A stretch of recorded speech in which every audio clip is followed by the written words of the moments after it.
around Dodge City and in the territory on West, there's just one way to handle the killers and the spoilers, and that's with a U.S. Marshal and the smell of Gunsmoke.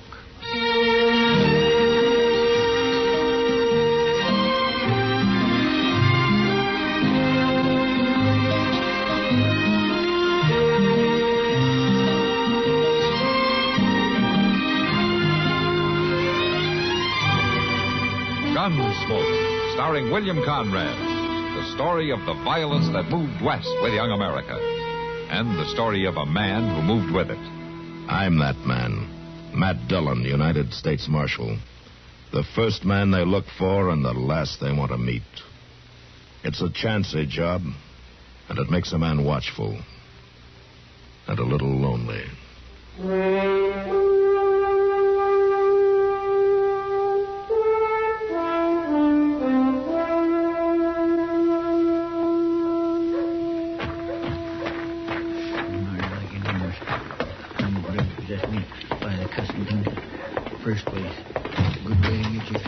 Mr. Doby? Good afternoon, Chester. Hey, Mr. Doby, I ain't got no time for no idle talk. I want to see that drummer. What drummer is that, Chester? The one that sold me that derby hat the other day. The one with the gold tooth in front, that drummer. Now, Chester, you know I can't let you go around bothering the guests of the Dodge House. I got a right to bother him. That cussed hard hat he sold me like to kill me. Oh, now, Chester. Well, it did. I wore it yesterday for the first time, yesterday being Sunday and all. I know what day it was. And that sudden shower come up and... Well, I couldn't get that hat off in my head. It was stuck on there, pressing in on my brain something terrible. Felt like everything was being ooched over all to one side, giving me an awful headache. You should have had better sense. Well, Doc said it was a very delicate operation. Operation? Yes, operation. He had to cut that hat right off my head. He said if it'd been on any tighter, he'd have had to chloroform me. Oh, for heaven's sake. It's the gospel truth. My. Pardon me, gentlemen. Well, sure, ma'am. Oh, something I can do for you, Miss Milton? Well, I don't want to interrupt. Oh, my land, don't you worry now about that. Just leave her have her say, Chester. You speak right up, ma'am. Why, I was wondering if either of you gentlemen might know a friend of mine. Well, I expect we know everybody in town, all right. Well, I heard he was somewhere in Kansas. His name is Matt Dillon. Mr. Dillon? The marshal? Well, then you know him. Oh, Matt Dillon's the marshal of Dodge City, Miss Milton. The marshal? Bother with me. Oh, no, ma'am. Oh, I know he'd be proud to. Now, you just let me tell him you're here. Well, if you know him... I should just say I do. How very interesting, Mr... Proudfoot, ma'am. Chester W. Proudfoot, but nobody don't use my last name. All right, then. Chester, I wonder if you'd be so kind as to take a message to Mr. Dillon for me. Oh, you bet your boots, ma'am. Yes, ma'am, I sure would. Would you tell him Miss Dolly Milton is here from Texas, staying at the Dodge House, and that she'd be pleased if he'd find time to call on her? Yes, ma'am, I'll do that, Miss Milton. I sure will do that. Thank you for your kindness. Good afternoon, gentlemen. Good afternoon, Miss Milton. Afternoon, ma'am. My, she sure is a pretty little thing. Now, Chester, about that drummer. Oh, my gracious, Mr. Doby, don't bother me about that drummer. Can't you see I got something important to tend to?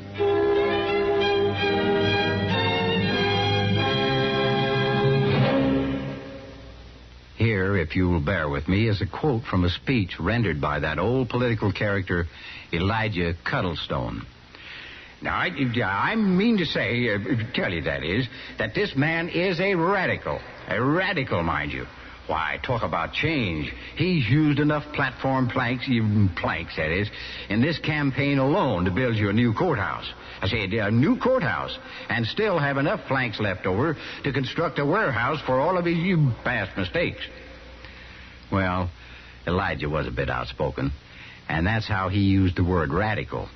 Radical comes from radix, the Latin word for root. Actually, today, radical isn't much more than a term of abuse. Before the 18th century, radical essentially meant a person who wanted to get to the root of a matter. Toward the end of the 18th century, a group of English politicos became known as radical reformers because they wanted to revamp the existing political setup. They became a hated crew because folks didn't like change, and radical became a term of low reproach.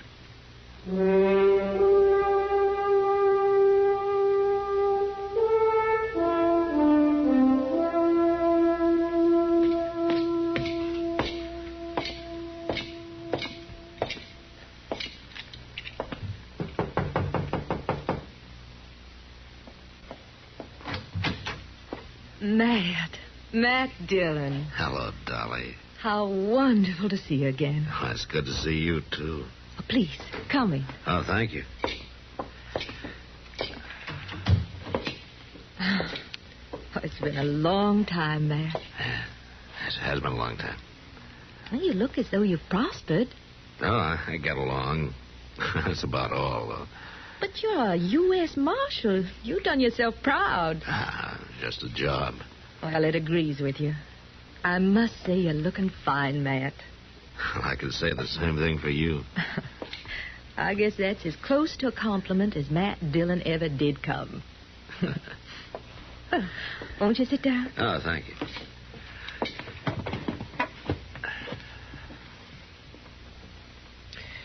Well, what are you doing in Dodge?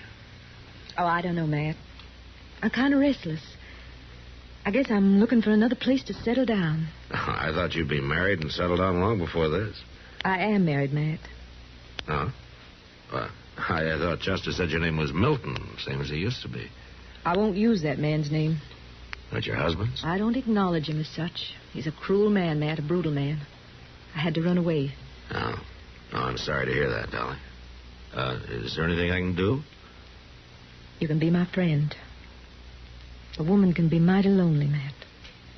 I always have been your friend. I guess I knew that. But thanks for saying it, Matt. Yeah. I still don't quite understand why you came to Dodge, though. Why not, Matt? Well, it isn't much of a town for a woman. I should think St. Louis would be much better for you if you're looking for a place to settle. Maybe I wanted to be near a friend. Maybe I wanted to know the marshal. Sure. Well... Matt, it's going to be wonderful being with you again. Knowing you're close by. I just hope I get to see a lot of you. Well, sure, Dolly. Sure.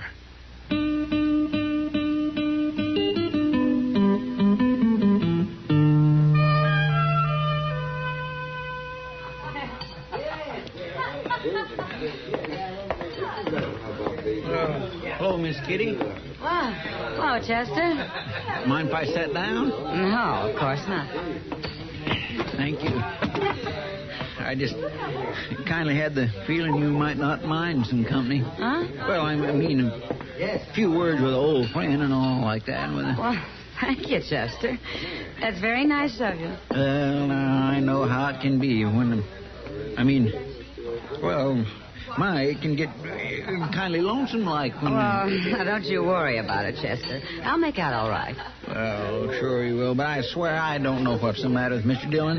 Oh, yes, he's got a pretty face and all that. Well, there's nothing the matter with him except that he's a man. I guess you're right, but I sure do wish he'd... You sure wish he'd what, Chester? Hello, Kitty. Nothing, Mr. Dillon. Hello, Matt.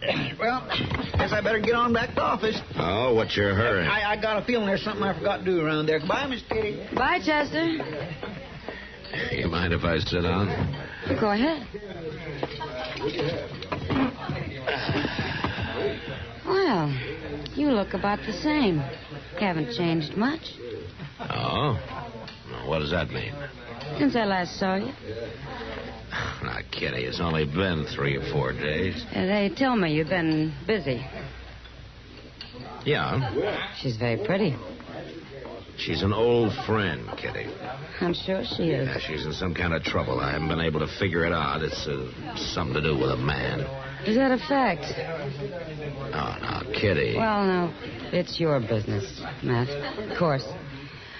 But I'd like to tell you something. Oh, what's that? I'm a pretty good judge of men, and I'm an awful good judge of women. And this woman, this Dolly. Well, Matt, I'll bet the last bottle in this saloon that she's not what she's pretending to be. Do you know her? I've seen her. That's an awful lot of whiskey to bet on somebody you never even talked to, isn't it? The bet still goes. But I guess you'll have to find out for yourself. Yeah, Kitty. I guess I will.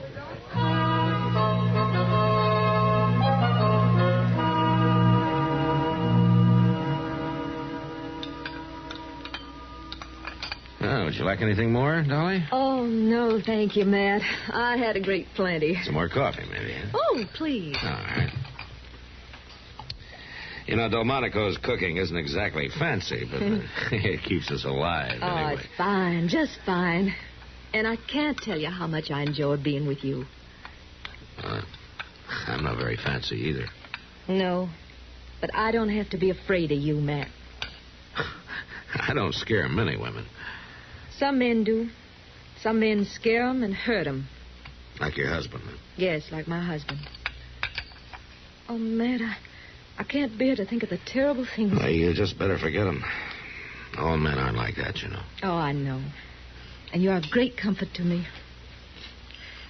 Matt, you'd know if there were any strangers in town, wouldn't you? Well, I usually know. I know for sure if they get into any trouble. And you'd know about people moving near here, too, wouldn't you? Living out in the country. Yeah. You'd know where to find them, wouldn't you? Are you thinking that maybe your husband might follow you? Is that it? Well, I can never be sure. But you'd protect me, wouldn't you, Matt? You'd stand up against him. I'd have to know who he was first. I guess I ought to tell you. Forgive me, Matt. I had to be sure I could trust you. Oh, hello, Matt. Oh, Doc. Yeah, Miss Milton. Hello. Oh, well, I see you're just finished. Oh, we are, Doc, but you're welcome to sit down with us if you like. Please do. No, thanks. I think I'll just have a quick bite and turn in. A rough day? Well, it's been a messy day, Matt. I had to treat a badly injured woman out at the Meadows place. Meadows? Oh, what happened to her? And she fell off a ladder. She lost her baby, Matt. Smashed a couple of ribs, broke her arm, bruised from head to toe. It was a hard thing. Doctor, do they live near here? It's due west, a couple of miles. They're new. They haven't been there long. You need any help? No, I don't think. The husband says he can handle it by himself. He's one of these big independent cusses. He doesn't talk much, though. Well, I'll just sit down at that clean table over there. So good night, Miss Milton. Matt. Good night, Doctor. Go along, Doc. Matt, that's him. His name's Meadows. Rad Meadows. He's here. Oh, now, Dolly, take it easy. Maybe it's not the same man at all. This one's It got is a the wife. same man, Matt. And that woman, she's not his wife. She couldn't be. We're pretty far away to be sure. I am sure, and I'm sure something else. She didn't get hurt falling off of any ladder. He did it to her. Dolly, calm down. Look, I'll take a ride out there tomorrow and look things over. He should be stopped. He should be killed. He's a terrible man. Dolly. Matt, I'm frightened. Well, just don't worry about it, huh? Look, I tell you what, you stay right in your room till I get back, and nothing will happen to you, huh? All right. Yeah, come on now, and I'll see you to your hotel.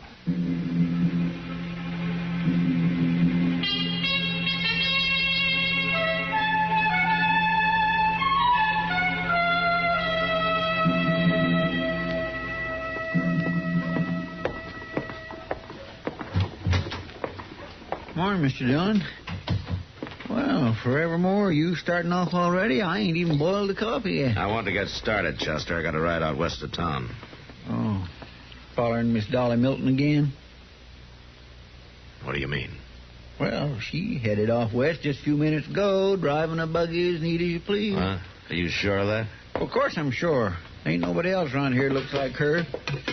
Well, why in the world would she be heading out of town all by herself at this hour of the morning? That just don't make sense. I'm afraid it does, Chester. Come on. You mean you want me to come along, too? Yeah. Well, but I thought you and Miss Milton... I said I wanted you to come, Chester. Now put down the coffee pot and go get the horses. Yes, sir.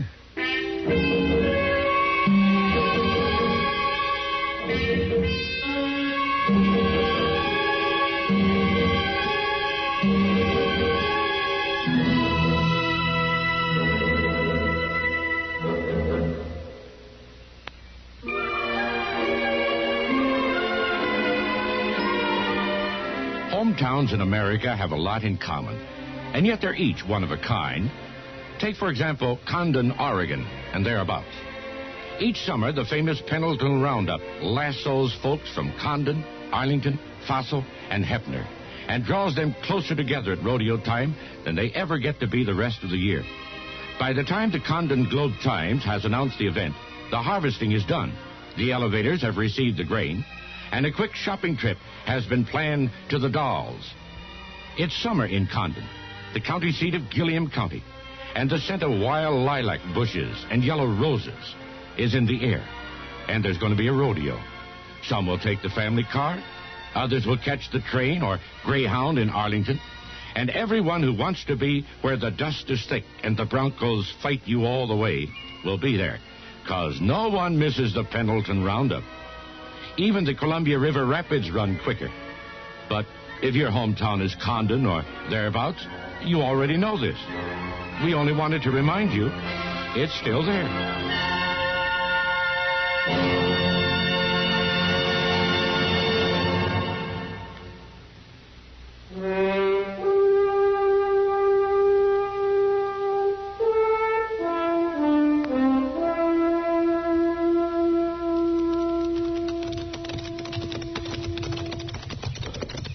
I swear I don't understand, Mr. Dillon. If she's so afraid of this Rad Meadows, why'd she come out here all by herself? That's what I hope to find out, Chester. Looks like she got here all right. There's her buggy out by the barn. Yeah, well, it's right over there.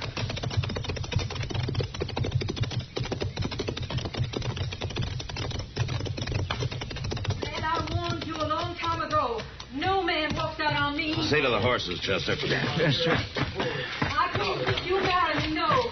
But I can do this. Dolly, put that gun down. I hope he's dead. Here, give me that gun. Give it to me.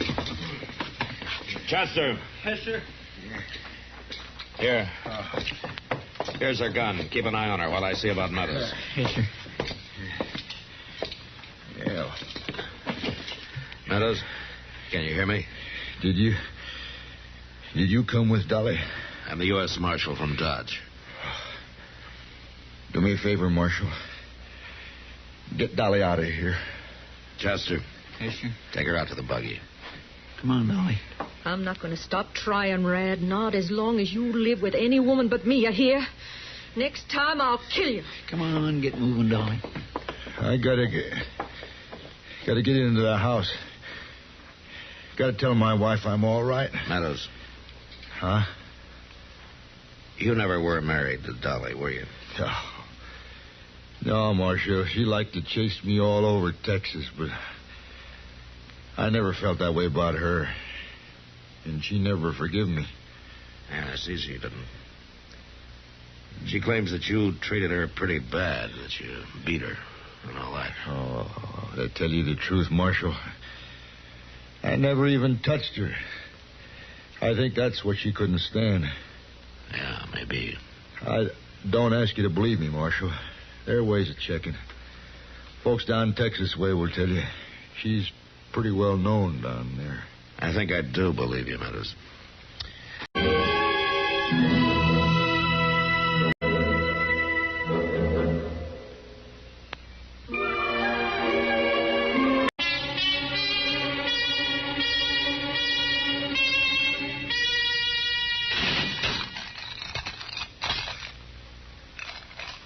Make you feel real proud, Matt?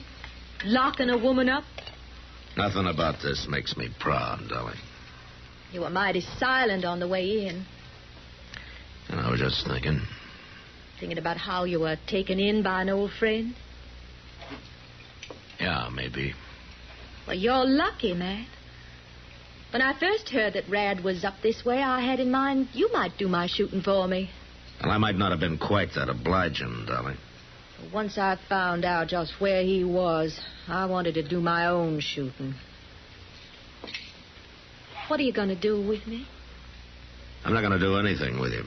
I'm just going to hold you until Meadows gets well enough to decide whether he wants to sign a complaint.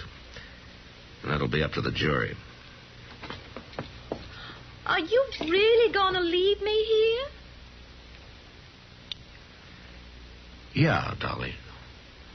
I really am.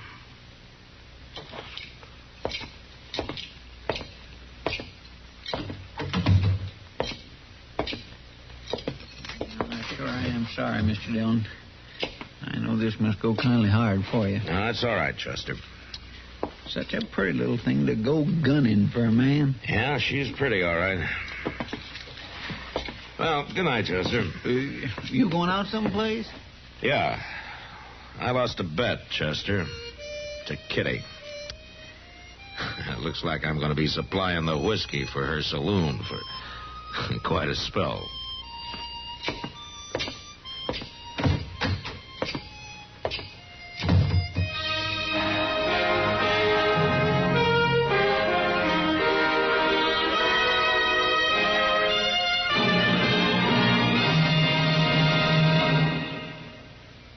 May I have a moment of your time to quote from a speech by an old political character, Elijah Cuddlestone?